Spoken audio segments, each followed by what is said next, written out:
안녕하세요. 정원입니다. 오늘이 이제 제가 하루 늦어서 토요일입니다.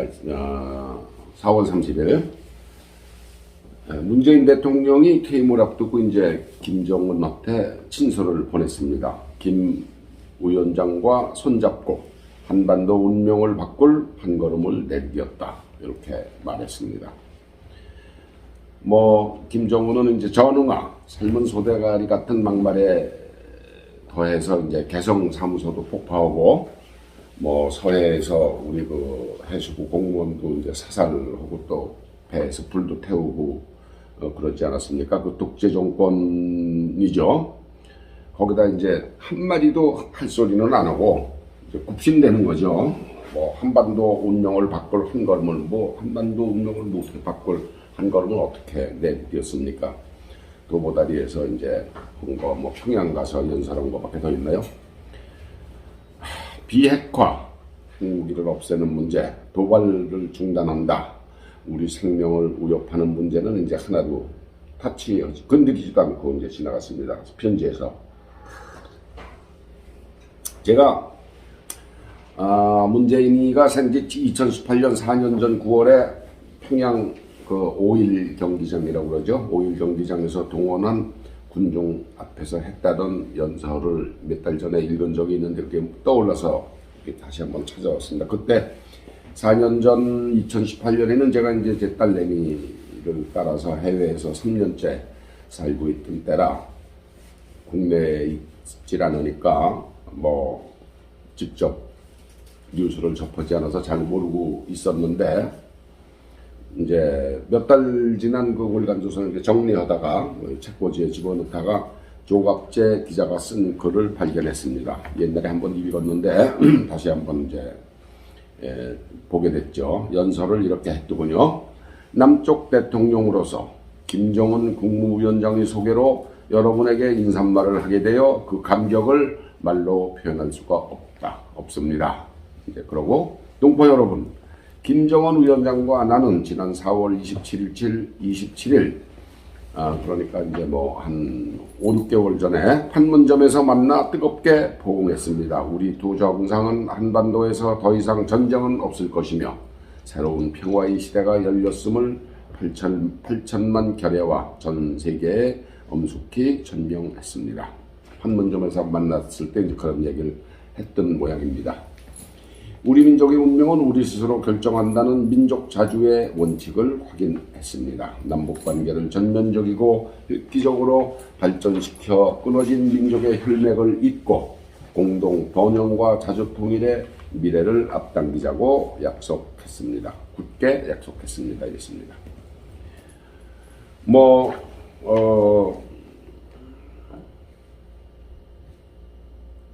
여기서 이제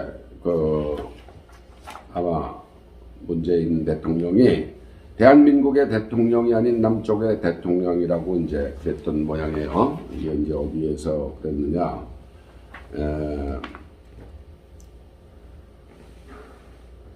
남쪽 대통령으로서 김정은 국무위원장의 소개로 여러분에게 인사말을 하게 되었다. 남쪽 대통령으로서 여러분에게 인사말을 하게 됐다. 이제 그렇게 한 거죠. 대한민국은 이제 온데간데 없고, 난데없이 이제 한반도라는 나라가 있고, 나라 이름이 한반도, 남쪽과 북쪽을 다스리는 대통령, 남쪽을 다스리는 대통령, 북쪽을 다스리는 국무위원장이 따로 있다는 이런 얘기입니다. 문재인의 남쪽 대통령이라는 얘기는 우리나라 대한민국이 아니고 한 페닌슐라, 한반도라는 나라의 남과 북이 따로 노는 연방제의 자기는 남쪽 측 대표라는 얘기입니다. 북한 노동당은 어떻습니까? 대한민국을 조선인민공화국의 남쪽, 즉 남조선이라고 부릅니다. 저희도 북한을 이제 북쪽에 그걸 북한이라고 부르는 겁니다만은 북한이 남한을 부를 때는 남조선인민공화국이라고 합니다. 남조선인민공화국. 제가 이제 언젠가 말씀드렸지만 북한의 그 영문의 명칭이 DPRK입니다. Democratic People's Republic of Korea, DPRK, 민주주의 인민공화국 뭐 이런 거죠. 조선민주주의 인민공화국. 그런데 이놈들은 코리아를 조선으로 번역을 하고 있습니다. 조선이라는 말은 한반도에 1910년까지 있었던 마지막 왕조의 이름입니다. 조선이라는 게. 그런데 이제 그 1900 신라가 있었고 그 전에 백제 고구려 신라가 있었고 그게 통일이 돼서 신라가 됐고 고려가 됐고 그다음에 조선이 됐는데 지금 이북의 나라 이름이 조선이에요. 1945년에 이제 그 77년 전에 이제 해방이 되니까 북한을 점령한 소련군들이 정권을 급히 며칠 만에 만들어서 김일성을 우두머리로 앉혔는데 그때 북한을 점령한 소련군 그 장교들이 한반도에 대해서 아는 것이라고는 아무것도 없었고 그냥 조선, 한반도는 조선이라는 나라가 있다. 이 말밖에 없어서 나라 이름을 그때 조선이라고 붙인 겁니다. 잘 아시겠지만 이제 코리아는 400년을 이어온 고려를 가리키는 말입니다. 고려가 코리아가 된 게죠. 뭐 조선인민공화국이 아니고 고려인민공화국이라고 했으면은 그나마 나을 뻔했는데 예나 지금이나 소련 지금의 그 러시아는 그 야만의 국가입니다. 멘탈리 차이코프스키도 있고 톨스토이도 있어서 우리 국민 있지만은 뭐 우리 그 러시아의 국민 대다수는 농사 짓는 노예, 지금 농노라고 그러죠. 농노 시대의 노예 인성이 2000년 이상 뿌리 깊게 박혀 있는 나라입니다. 지금 독재자 푸틴에게 열광하는 85% 이상의 국민을 한번 보십시오. 이제 문재인이 계속 연설을 하고 있습니다. 평양시민 여러분, 사랑하는 동포 여러분, 김정은 위원장과 나는 한반도에서 전쟁의 공포와 무력 충돌의 위험을 완전히 없애기 위한 조치들을 구체적으로 합의했습니다. 또 백두에서 한라까지 아름다운 우리 강산을 영구히 핵무기와 핵 위협이 없는 평화의 터전으로 만들어 후손들에게 물려주자고 확약했습니다. 뭐 확약을 했다고 그러는데 구체적으로 뭘 합의를 했는지 모르겠습니다. 우리 군대의 무장을 해제하기로 한 건지 아니면 첨단 무기를 도입하지 않기로 했다는 말인지 궁금합니다. 우리 수도권에 사드 배치도 안 하고 민방위 훈련, 예비군 훈련도 안 하기로 약속을 했다는 건지 백두에서 한라까지 아름다운 우리 강산이라고 그랬습니다. 지금 뭐 시를 쓰고 있는 겁니까? 연설이 이제 또 계속됩니다. 뭐라고 그랬느냐 하면은 더 늦기 전에 이산 가족의 고통을 근원적으로 해소하기 위한 조치, 이산 가족의 고통을 근본적으로 해소하기 위한 조치를 신속히 취하기로 약속했다고 했습니다. 이산 가족이라는 게 뭡니까? 6.25 전쟁 때 세상에 태어난 그때 그 아기조차 지금 몇 살입니까? 72살입니다. 6.25 전쟁 때 태어난 아기조차 27세이고 그 부모들은 이미 99%는 다 세상을 떠났습니다. 무엇이 더 늦기 전이고 무엇이 신속한 조치입니까? 문 대통령은 이산가족을 뭐 위해서 뭐 신속한 조치를 하겠다고 그러는데 이룬 것이 하나라도 있으면은 밝혀 보십시오. 하나도 없습니다. 문 대통령이 이랬습니다. 나는 나와 함께 이 담대한 여정을 결단하고 민족의 새로운 미래를 향해 뚜벅뚜벅 걷고 있는 여러분의 지도자 김정은 국무위원장께 아낌없는 찬사와 박수를 보냅니다. 참 낯간지러운 찬사죠. 이 말 끝에 돌아온 대답이 뭡니까? 삶은 소대가리, 전응아 그런 겁니다. 김정은은 이제 김일성의 손자입니다.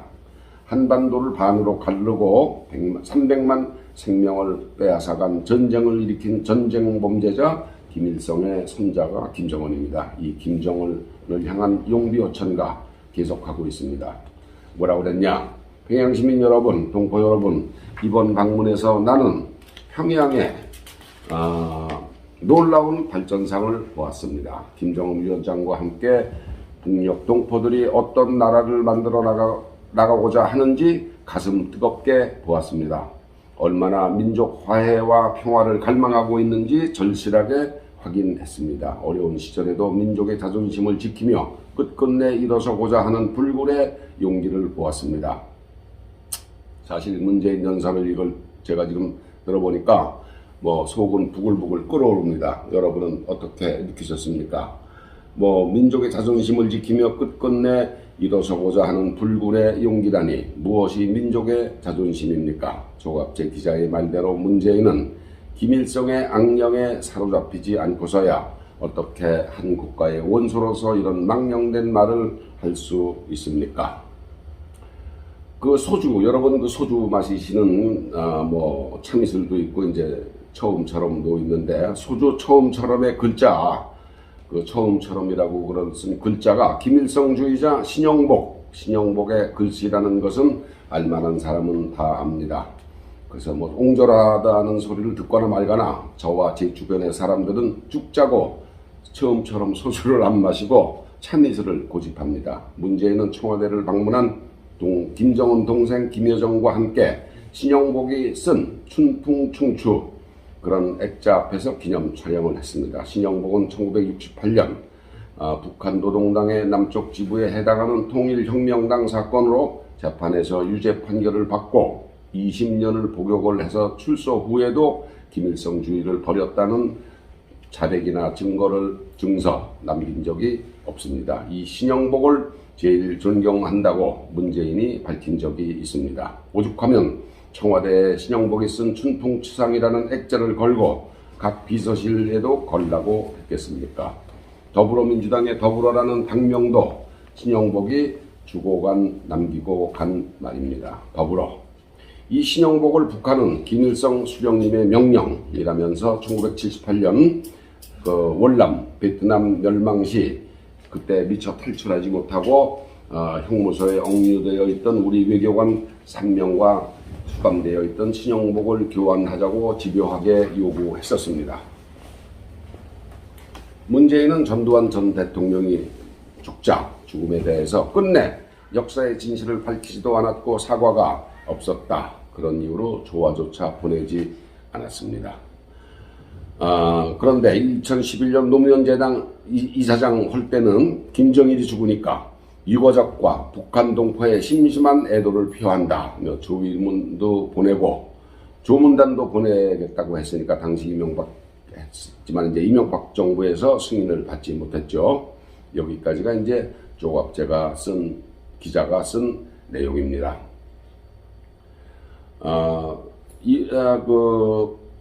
판문점 도보다로 평양에서 이제 연설하기 5개월 전에 판문점 도보다리에서 김정은과 대화를 단둘이 나누었는데 단 한 번도 그 내용을 밝힌 적이 없습니다. 약 40분 동안 문재인 대통령은 솔직하게 이 내용을 후임 대통령에게 인계하고 앞으로의 대북 정책에 참고할 수 있도록 반드시 협조를 해야 합니다. 우물적 개인 간의 일이라고 넘어갈 일이 절대로 아닙니다. 트럼프 대통령에게는 전화로 그 내용을 알려주고 정작 꼭 알아야 할 후임 대통령에게는 입을 꼭 닫는 이유가 무엇입니까?